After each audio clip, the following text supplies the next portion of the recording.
ಸ್ನೇಹಿತರೆ, ನಿಮ್ಮ ಕುಲ ಯಾವುದು, ಜಾತಿ ಯಾವುದು, ಧರ್ಮ ಯಾವುದು, ಈ ರೀತಿಯಾಗಿ ಪ್ರಶ್ನೆಗಳನ್ನು ಕೇಳ್ತಾ ಬರೀ ಕಿತ್ತಾಡ್ತಾ ಇದ್ದುಬಿಟ್ರೆ ನಮ್ಮ ದೇಶ ಅವನತಿಯ ಹಾದಿಯನ್ನು ತಲುಪುತ್ತೆ ಅಂತ ಇವತ್ತು ನಾವು ಅಣಗೇರಿ ಕಟ್ಟೆ ದೇವಸ್ಥಾನದ ಮುಂದಿದ್ದೀವಿ. ಎಲ್ಲ ನೋಡಿ, ಇಡೀ ದೇಶದಲ್ಲಿ ಹಿಂದೂ ಮುಸ್ಲಿಂ ಧರ್ಮ ಈ ಥರದ ಗಲಾಟೆಗಳನ್ನು ನಡೀತಾನೆ ಇರುತ್ತೆ, ಮಾಡ್ತಾನೆ ಇರ್ತೀವಿ. ಈ ಒಂದು ಜಾಗ ಇದೆಯಲ್ಲ, ಇದು ನಾವೆಲ್ಲರೂ ಕೂಡ ಒಂದೇ ಮತ, ಒಂದೇ ಧರ್ಮ, ನಾವೆಲ್ಲರೂ ಕೂಡ ಒಂದೇ ರಕ್ತ ಅನ್ನೋ ಸಾರೋ ಜಾಗ.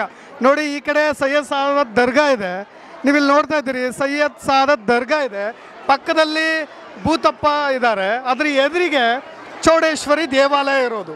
ಒಂದು ಕಡೆ ಭೂತಪ್ಪನ ದೇವಸ್ಥಾನ, ಅದರ ಎದುರಿಗೆ ನಮಗೆ ಚೌಡೇಶ್ವರಿ ದೇವಸ್ಥಾನ, ಅದರ ಪಕ್ಕದಲ್ಲೇ ನಿಮಗೆ ದರ್ಗಾ. ಎಲ್ಲರೂ ಒಂದೇ ಸರಿ ಸರ್ತಿ ಸಾಲಿನಲ್ಲಿ ಹಿಂದೂ ಮುಸ್ಲಿಂ ಅನ್ನೋದೇ ಎಲ್ಲರೂ ಒಗ್ಗಟ್ಟಾಗಿ ಹೋಗ್ತಾ ಇರ್ತಕ್ಕಂಥದ್ದು. ಸರ್ ಬರ್ತಾರೆ, ಮುಸಲ್ಮಾನ್ ಬರ್ತಾರೆ, ಕ್ರಿಶ್ಚನ್ ಬರ್ತಾರೆ, ಜಾತಿ ಭೇದನೇ ಇಲ್ಲ. ಇದು ಸೈಯದ್ ಸಾದತ್ ದರ್ಗಾ, ಆ ಕಡೆ ಭೂತರಾಯ, ಈ ಕಡೆ ಚೌಡೇಶ್ವರಿ, ಮೂರು ಒಟ್ಟಿಗಿರೋದು. ಕರ್ನಾಟಕದಲ್ಲಿ ಎಲ್ಲಿ ಇಲ್ಲ ಇದು. ನಮ್ಮ ಹಿಂದೂ ಯಾರು ಮುಸಲ್ಮಾನ್ ಭೇದ ಭಾವನೆ ಇಲ್ಲ, ಇಲ್ಲಿ ಎಲ್ಲ ಒಂದೇ ಥರ ನಡೀತಿದೆ. ನೋಡಿದೆ ನಾನು ಯಾಕೆ ಈ ಘಟನೆ ಬಗ್ಗೆ ಹೇಳ್ತಾ ಇದ್ದೀನಿ ಅಂದರೆ, ನೋಡಿ, ಕಾಶ್ಮೀರದಲ್ಲಿ ಆದಂಥ ಘಟನೆ ಇಂಥ ಕ್ಷಣದಲ್ಲಿ ನಾವೆಲ್ಲ ತೋರಿಸಿ ಅವ್ರು ನೋಡಲಿ, ಅವರು ಕಾಶ್ಮೀರ ನೋಡಬೇಕು. ನಾವು ಮುಸಲ್ಮಾನ್ ಯಾರು ಹಿಂದೂ ಯಾರು ಗೊತ್ತಾಗಲ್ಲ, ಒಂದೇ ತಾಯಿ ಮಕ್ಕಳು ನಾವು. ಅವರು ಏನೇ ಬೇಡ್ಕೊಂಡು ಹೋದ್ರು ಅದು ಕ್ಲೀನಾಗಿ ನಿಶ್ಚಿತ, ಅದು ಕ್ಲೀನ್ ಆಗಿಬಿಡುತ್ತೆ, ಯಾವುದೊಂದು ಪ್ರಾಬ್ಲಮ್ ಇಲ್ಲ. ಇಲ್ಲಿ ಬಂದು ಬೇಡ್ಕೊಂಡು ಹೋದ್ರೆ ಅವ್ರ ಕಷ್ಟ ಪರಿಣಾಮ ಎಲ್ಲ ಕ್ಲಿಯರ್ ಆಗುತ್ತೆ. ಇಲ್ಲಿ ಹಿಂದೂ ಮುಸ್ಲಿಂ ಅಂತಲ್ಲ, ನಾವು ಏನು ಸಾರ್, ಆ ಕಡೆ ಮಳೆ ಬಡಿತಾರಲ್ಲ, ಭೂತಪ್ಪ ಮಳೆ ಬಡಿತಾರೆ. ಈಗ ನಿಮ್ಮ ಹಣ ಕೊಡಬೇಕು, ಬೇರೆಯವರು ಬಾಡಿಗೆಗೆ ಮನೆ ಇದೀರಿ, ಆ ಮನೆ ನಮ್ಮದೇ ಅಂತಾರಲ್ಲ, ಆ ಮನೆ ಬಿಡೋಕ್ಕೆ ಮಳೆ ಬಡಿತಾರೆ. ಮಾಟ ಮಂತ್ರ ಮಾಡಿಸಿದ್ರೆ ಅದಕ್ಕೆ ಒಂದು ಮಳೆ ಬಡಿತಾರೆ, ಆಯಿತಾ. ಬೀಗ ಯಾರು ನಿಮ್ಮ ಮೇಲೆ ಶತ್ರುಗಳು ಬಂದರೆ ಅನಾವಶ್ಯವಾಗಿ ಬರ್ತಾರಲ್ಲ, ಅದು ಬೀಗ ಹಾಕ್ತಾರೆ ಅವ್ರು ಬಾಯಿ ಕಟ್ಟಾಗಲಿ ಅಂತ. ಆಮೇಲೆ ಮಕ್ಕಳಾಗಲ್ಲವ್ರಿಗೆ ಮಕ್ಕಳಾಗ್ತದೆ. ನಾನು 25 ವರ್ಷ ಅವರಿಗೆ ಮಕ್ಕಳಾಗಿಲ್ಲ, ಗಂಡು ಮಗು ಆಗಿದೆ ನಾನು ಕೊಟ್ಟಿದ್ದ ಕೈಯಿಂದಾನೆ. ಎಲ್ಲ ಭಾಳ ಐತೆ ಇಲ್ಲಿ, ಸಾಮೇತ್ ಪವಾಡ ಭಾಳ ಹೇಳಬಾರ್ದು, ಆ ಥರದ್ದೈತೆ. ಭಾಳ ದೂರಿಂದ ಜನ ಬರ್ತಾರೆ. ಯಾರು ಬರೋಲ್ಲ ಅಂದರೆ ಔಟ್ ಆಫ್ ಕಂಟ್ರಿಯಿಂದ ಒಬ್ಬರು ಬರೋಲ್ಲ ಅಷ್ಟೇ, ಬಾಕಿ ಕರ್ನಾಟಕದಲ್ಲಿ ಇರೋರು ಎಲ್ಲರೂ ಬರ್ತಾರೆ. ಸರ್ ನೋಡಿ, ನನಗೆ ನಂಬಿಕೆ ಭಕ್ತಿಯ ಜೊತೆಗೆ ಒಂದು ಮಾನವೀಯತೆ, ನಾವೆಲ್ಲರೂ ಒಂದೇ ಅನ್ನೋ ಸಾರೋ ಜಾಗ ಇದೆಯಲ್ಲ, ಅದು ದೊಡ್ಡತನ. ಅದು ನಾವು ಎಲ್ಲ ಬಂದರೆ ಇದೇ ನೋಡ್ಗೆರೆ, ಇದೇ ಆಶೀರ್ವಾದ ಮಾಡೋರು. ಒಳ್ಳೆಯವ್ರು ಬಂದರೆ ಇದೇ ಕಣ್ಣಿನ ನೋಡೋದು, ಕೆಟ್ಟವ್ರಿಗೆ ಇದೇ ಕಣ್ಣಿನ ನೋಡಿ ನಾವು ಭೇದ ಭಾವನೆ ಮಾಡೋಕ್ಕೇ ಹೋಗಲ್ಲ. ಇದೇ ನೋಡ್ಗೆರೆ, ಇದೇ ಆಶೀರ್ವಾದ ಮಾಡಿ ಕಳಿಸ್ತೀವಿ.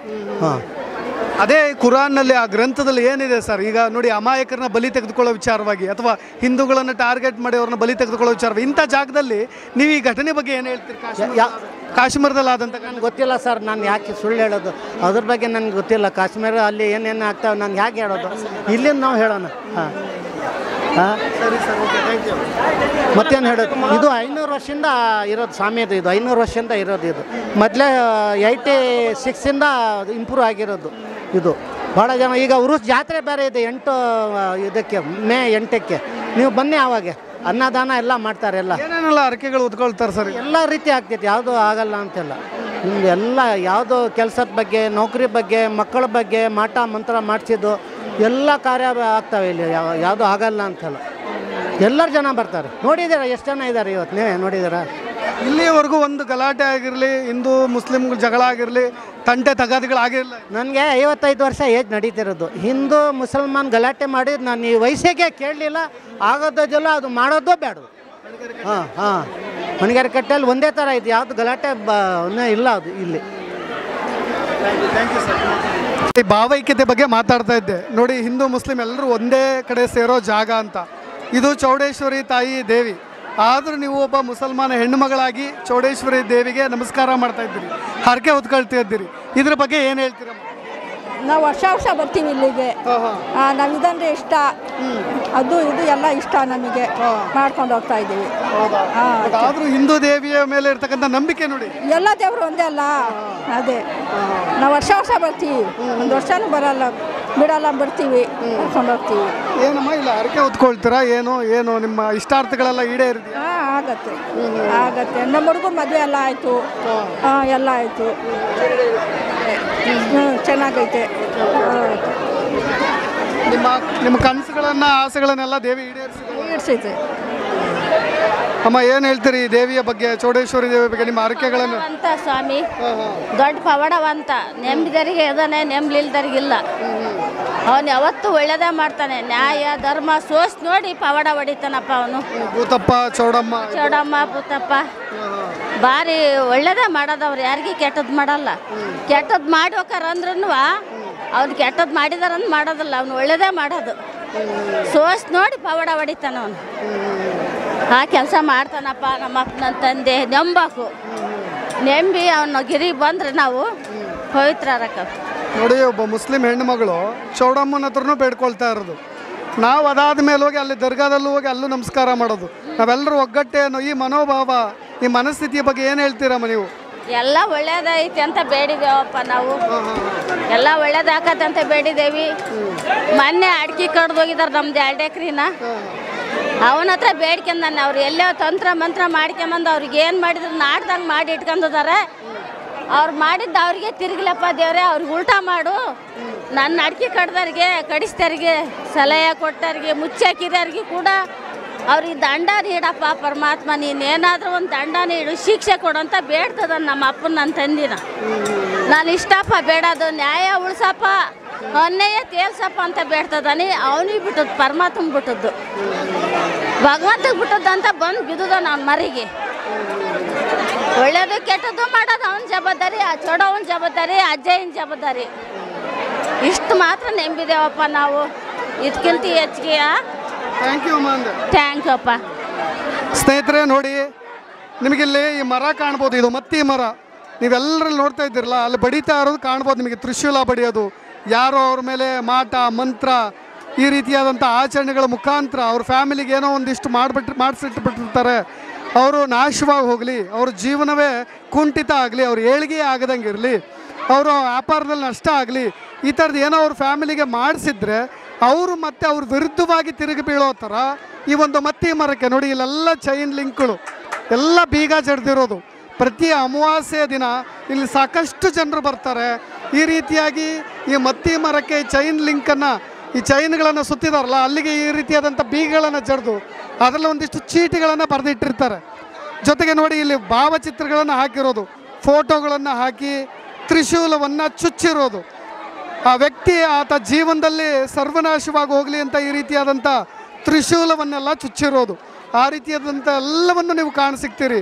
ಜೊತೆಗೆ ಚೀಟಿಗಳಲ್ಲಿ ಬರೆದು ಹಾಕೋದು, ನನಗೆ ಯಾರೋ ಅವ್ರ ಫ್ಯಾಮಿಲಿಗೆ ಆಗದೇ ಇರೋರಿದ್ದರೆ, ಶತ್ರು ನಾಶವಾಗೋದಿದ್ರೆ, ಸತಿಪತಿ ಕಲಹಗಳಿದ್ದರೆ, ಆ ರೀತಿಯಾದಂಥ ಕಟ್ಟುನಿಟ್ಟಿನ ಒಂದಿಷ್ಟು ಆಚರಣೆಗಳ ಮುಖಾಂತರವಾಗಿ ಬಂದಿಲ್ಲಿ ಭೂತಪ್ಪನ ಹತ್ರ, ಚೌಡೇಶ್ವರಿ ಹತ್ರ ಬೇಡ್ಕೊಂಡ್ರೆ ನಿಜಕ್ಕೂ ಅವರ ಇಷ್ಟಾರ್ಥ ಸಿದ್ಧಿಯಾಗುತ್ತೆ. ಅವರ ಕಷ್ಟ ಕಾರ್ಪಣ್ಯಗಳೆಲ್ಲ ಬಗೆಹರಿಯುತ್ತೆ. ಜೊತೆಗೆ ಅವ್ರ ಶತ್ರುಗಳ ವಿರುದ್ಧವಾಗಿ ಇಲ್ಲಿ ಬೇಡ್ಕೊಂಡ್ರೆ ಅದು ಕೂಡ ಅವರಿಗೆ ತಿರುಗಿ ಬೀಳುತ್ತೆ. ಕೊಟ್ಟಿರೋ ಸಾಲವನ್ನು ಕೊಡದೇ ಇದ್ದರೆ, ಆತ ಪೀಡಿಸಿದರೆ, ಕಾಡಿಸಿದರೆ ಆತ ನಾಶವಾಗಿ ಹೋಗಲಿ ಅನ್ನೋ ರೀತಿಯಾಗಿ ಇಲ್ಲಿ ಬೇಡ್ಕೊಳ್ಳಾಗುತ್ತೆ. ಇದು ನಾವು ತಪ್ಪು ಸರಿ ಅವೆಲ್ಲವನ್ನು ಮಾತಾಡ್ಕೊಳ್ಳೋದ್ರ ಮುಂಚೆ ನೋಡಿ, ಇಲ್ಲಿ ಚೀಟಿಯೆಲ್ಲ ಬರೆದಿಟ್ಟಿರೋದು. ತಾನು ಇಷ್ಟಪಟ್ಟ ಹುಡುಗಿ ಸಿಗಲಿ ಅಂತನೋ, ಪರೀಕ್ಷೆಯಲ್ಲಿ ಪಾಸಾಗಲಿ ಅಂತನೋ, ಅಥವಾ ಅವ್ರ ಕುಟುಂಬದ ವಿರುದ್ಧವಾಗಿ ಏನೆಲ್ಲ ಆಗಲಿ ಅನ್ನೋದ್ರ ಕುರಿತಾಗಿ ಈ ರೀತಿಯಾಗಿ ಬರೆದು ಅದಕ್ಕೆ ತ್ರಿಶೂಲವನ್ನು ಚುಚ್ಚಿ ಹೋಗೋದು. ಫೋಟೋ, ಪಾಸ್ಪೋರ್ಟ್ ಸೈಜ್ ಫೋಟೋಗಳಿಂದ ಹಿಡಿದು, ಅವ್ರ ಮನೆಯ ಫ್ಯಾಮಿಲಿ ಫೋಟೋಗಳಿಂದ ಹಿಡಿದು, ಕೂದಲು, ಈ ರೀತಿಯಾಗಿ ಎಲ್ಲವನ್ನು ಚೀಟಿಯಲ್ಲಿ ಬರೆದು ಈ ರೀತಿಯ ಗಂಟು ಕಟ್ಟಿ ಹೋಗಲಾಗುತ್ತೆ. ನೋಡಿ, ಅಲ್ಲಿ ತ್ರಿಶೂಲವನ್ನು ಬಡಿತಾ ಇರ್ತಕ್ಕಂಥ ದೃಶ್ಯಗಳನ್ನು ನೀವು ಗಮನಿಸ್ತಾ ಇದ್ದೀರಿ ಸ್ನೇಹಿತರೆ. ಎಲ್ಲವನ್ನು ನೀವು ಅಬ್ಸರ್ವ್ ಮಾಡ್ತಾ ಇದ್ದೀರಿ. ನೋಡಿ ಯಾವ ರೀತಿಯಾಗಿ ಆಚರಣೆಗಳನ್ನು ಮಾಡಲಾಗುತ್ತೆ ಅಂತ. ಸ್ನೇಹಿತರೆ ನೋಡ್ತಾ ಇದ್ದೀರಿ. ಓಕೆ ನೋಡಿ, ಇಲ್ಲೆಲ್ಲರೂ ಈ ಕಡೆ ಎದುರಿಗೆ ಎಷ್ಟು ಜನ ಭಕ್ತಾದಿಗಳು ಬರ್ತಾರೆ ಅಂದರೆ ಅದಕ್ಕೆ ಪಾರವೇ ಇಲ್ಲ. ಸರ್, ಈ ಥರದ ಒಂದು ನಂಬಿಕೆಗಳ ಬಗ್ಗೆ ಮಾಧ್ಯಮಗಳಿಗೆ ಏನು ಹೇಳ್ತೀರಿ? ಓಕೆ, ಸರ್, ಈ ಥರದ ಒಂದು ನಂಬಿಕೆಯ ಬಗ್ಗೆ ನೀವು ಇಲ್ಲಿ ಬಂದು ಆಚರಣೆ, ನಂಬಿಕೆಗೆ ಅವರವ್ರ ಭಕ್ತಿಗೆ ಅವ್ರವ್ರದ ಕಾರ್ಯಕ್ರಮ ಇರ್ತಾವ, ಅವ್ರ ನಂಬಿಕೆಗೆ ದೇವ್ರಿದಾನಂತ ಹರಕೆಗಳನ್ನು ಇಲ್ಲಿ ಹರಕೆ ಹೊತ್ತಾಗ ನಿಮಗೆ ಅವೆಲ್ಲ ಬಗೆಹರಿದಿದೆಯಾ? ಅವೆಲ್ಲ ಬಗೆಹರಿತಿದಾವೆ, 100ಕ್ಕೆ 100 ಬಗೆಹರಿದ. ಏನು ಅದರಲ್ಲಿ ಎರಡು ಮಾತಿಲ್ಲ. ಅಣಗೆರೆ ಕಟ್ಟೆ ಅಂದರೆ ಆ ಥರದ್ದು ಒಂದು ನೋಡಿ, ಹಿಂದೂ ಮುಸ್ಲಿಂ ಎಲ್ಲ ಒಂದೇ ಕಡೆ, ಇಲ್ಲೆಲ್ಲ ಒಂದೇ, ಇಲ್ಲೆಲ್ಲ ಒಂದೇ. ಹಿಂದೂ ಮುಸ್ಲಿಂ ಯಾರು ಹಿಂದೂ ಮುಸ್ಲಿಮು ಯಾರಿಲ್ಲ, ಇಲ್ಲಿ ಎಲ್ಲ ಒಂದೇ, ಇಲ್ಲಿ ಯಾರು ಬೇರೆ ಇಲ್ಲ, ಯಾರು ಬೇರೆ ಇಲ್ಲ, ಎಲ್ಲ ಒಂದೇ ನೋಡಿ. ಇಲ್ಲೇ ನೀವೇ ನೋಡ್ತಾ ಇದ್ದೀರಲ್ಲ, ಎರಡು ಒಂದೇನೆ. ಇಲ್ಲೆಲ್ಲ ಹೆಂಗೆ ಬರ್ತಾ ಇದೀವಿ ಅಂತಂದು. Okay sir, thank you. ಸ್ನೇಹಿತರೆ, ನಿಮ್ಮ ಕುಲ ಯಾವುದು, ಜಾತಿ ಯಾವುದು, ಧರ್ಮ ಯಾವುದು, ಈ ರೀತಿಯಾಗಿ ಪ್ರಶ್ನೆಗಳನ್ನು ಕೇಳ್ತಾ ಬರೀ ಕಿತ್ತಾಡ್ತಾ ಇದ್ದುಬಿಟ್ರೆ ನಮ್ಮ ದೇಶ ಅವನತಿಯ ಹಾದಿಯನ್ನು ತಲುಪುತ್ತೆ ಅಂತ. ಇವತ್ತು ನಾವು ಅಣಗೇರಿ ಕಟ್ಟೆ ದೇವಸ್ಥಾನದ ಮುಂದಿದ್ದೀವಿ. ಎಲ್ಲ ಮುಸ್ಲಿಮ್ಸರನ್ನು ಕೂಡ, ಎಲ್ಲ ಹಿಂದೂಗಳನ್ನು ಕೂಡ, ಇಲ್ಲಿ ಒಗ್ಗಟ್ಟಾಗಿರ್ತಕ್ಕಂಥ ಜನರನ್ನು ಕೂಡ ನೇರವಾಗಿ ಪ್ರಶ್ನೆ ಮಾಡಲಾಯಿತು. ಇದೇ ಪಹಲ್ಗಾಮ್ ಘಟನೆಯ ಸಂಬಂಧವಾಗಿ, ಜೊತೆಗೆ ಹಿಂದೂ ಮುಸ್ಲಿಂ ವಿರೋಧಾಭಾಸಗಳ ನಡುವೆ ಮಧ್ಯೆ ಇರತಕ್ಕಂಥ ವೈಷಮ್ಯಗಳ ಕುರಿತಾಗಿ ಮಾತನಾಡಲಾಯಿತು. ಒಬ್ಬರು ಹೇಳ್ತಾ ಇದ್ರು ಕುಲ ಕುಲ ಅಂತೇಳಿ ಯಾಕೆ ಹೊಡೆದಾಡ್ತೀರಿ ಅಂತ. ಒಬ್ಬ ಮುಸ್ಲಿಮನ ಬಾಯಲ್ಲಿ ಬಸವಣ್ಣನ ವಾಕ್ಯ ಬಂತು. ಒಬ್ಬ ಹಿಂದೂ ಬಾಯಲ್ಲಿ ಅವರೇ ನೇರವಾಗಿ ಅದೇ ಮುಸ್ಲಿಮ್ನ ದರ್ಗಾಕ್ಕೆ ಹೋಗಿ ಆಶೀರ್ವಾದವನ್ನು ಪಡೆಯುವಂಥ ಘಟನೆಗಳು ಕೂಡ ಜರುಗಿತು. ಸ್ನೇಹಿತರೆ, ನಾನು ನೇರವಾಗಿ ಒಂದೇ ಒಂದು ಮಾತನ್ನು ಹೇಳ್ತೀನಿ. ಇದೇ ಪಹಲ್ಗಾಮ್ ಘಟನೆ ಪಾಕಿಸ್ತಾನದ ಯಾರೋ ಕುಕೃತ್ಯವನ್ನು ಎಸಗಿರ್ತಕ್ಕಂಥ ಪಾಪಿಗಳು, ನೀಚರು, ಅದೇ ಕೆಲವೊಬ್ಬ ಉಗ್ರಗಾಮಿಗಳು ಅವರು ಮುಸಲ್ಮಾನರು ಅನ್ನೋ ಕಾರಣಕ್ಕೆ ಇಲ್ಲಿರ್ತಕ್ಕಂಥ ಮುಸಲ್ಮಾನರನ್ನ ವಿರೋಧ ಮಾಡೋದಾಗಿರ್ಬೋದು, ಅಥವಾ ಇಲ್ಲಿರ್ತಕ್ಕಂಥ ಹಿಂದೂಗಳನ್ನು ಮುಸ್ಲಿಮರು ವಿರೋಧ ಮಾಡೋದಾಗಿರ್ಬೋದು. ಆ ಥರದ ಘಟನೆಗಳು ಜರಗಬಾರ್ದು. ನಾವೆಲ್ಲರೂ ಸೌಹಾರ್ದಯುತವಾಗಿ ಒಗ್ಗಟ್ಟಿನಿಂದ ಬಾಳಬೇಕು. ನಾವೆಲ್ಲರೂ ಒಂದೇ ಅನ್ನೋ ಒಂದು ಏಕತೆಯ ಮಂತ್ರವನ್ನು ಪಠಿಸಬೇಕು. ಅದನ್ನು ಸಾರ್ತಕ್ಕಂಥ ಜಾಗ ಇದು. ಅದಕ್ಕೋಸ್ಕರವಾಗಿಯೇ ನಾನು ಈ ಒಂದು ಜಾಗವನ್ನು, ಅಣಗೇರಿ ಕಟ್ಟೆಯನ್ನು ಸಾಂಕೇತಿಕವಾಗಿ, ಸೂಚ್ಯವಾಗಿ ನಮಗೆಲ್ಲರಿಗೂ ಕೂಡ ಇದೊಂದು ಆದರ್ಶಪ್ರಾಯವಾಗಿ ನಿಲ್ಲಬೇಕು ಅಂತ ತೋರಿಸ್ತಾ ಇದ್ದೀನಿ. ಎಲ್ಲರೂ ಕೂಡ ಒಗ್ಗಟ್ಟಾಗಿದ್ದಾರೆ. ಮುಸ್ಲಿಮರು, ಹಿಂದೂಗಳು ಅನ್ನೋ ಒಂದಿಷ್ಟು ವೈಷಮ್ಯಗಳನ್ನು ಮರೆತು ಬಾಳುತ್ತಿದ್ದಾರೆ. ಸೊ ಇದೇ ಉಗ್ರಗಾಮಿಗಳನ್ನು, ಅವ್ರನ್ನ ಸದೆಬಡಿಯೋ, ಹೆಡೆಮುರಿ ಕಟ್ಟುವಂಥ ಕೆಲಸವನ್ನು ಕೇಂದ್ರ ಸರ್ಕಾರ ಮಾಡಲಿ. ಆದರೆ ಇಲ್ಲಿರ್ತಕ್ಕಂಥ ಕೆಲವೊಬ್ಬರು ನಮ್ಮ ಭಾರತ ಇದು ನಮ್ಮ ನೆಲ ಜಲ ಅಂತ ಸಪೋರ್ಟ್ ಮಾಡ್ತಕ್ಕಂಥ ಜನರನ್ನು ಕೂಡ ನಾವು ಅದೇ ವರ್ಗಕ್ಕೆ ಸೇರಿಸೋದು ತಪ್ಪು ಅಂತ ಹೇಳ್ತಾ ಇನ್ನಷ್ಟು ಅಪ್ಡೇಟ್ಸ್ಗಳೊಂದಿಗೆ ಮತ್ತೆ ಬರ್ತೀನಿ. ನಾನು ರಾಕೇಶ್ ಶಾರುಂಡಿ. ಧನ್ಯವಾದ.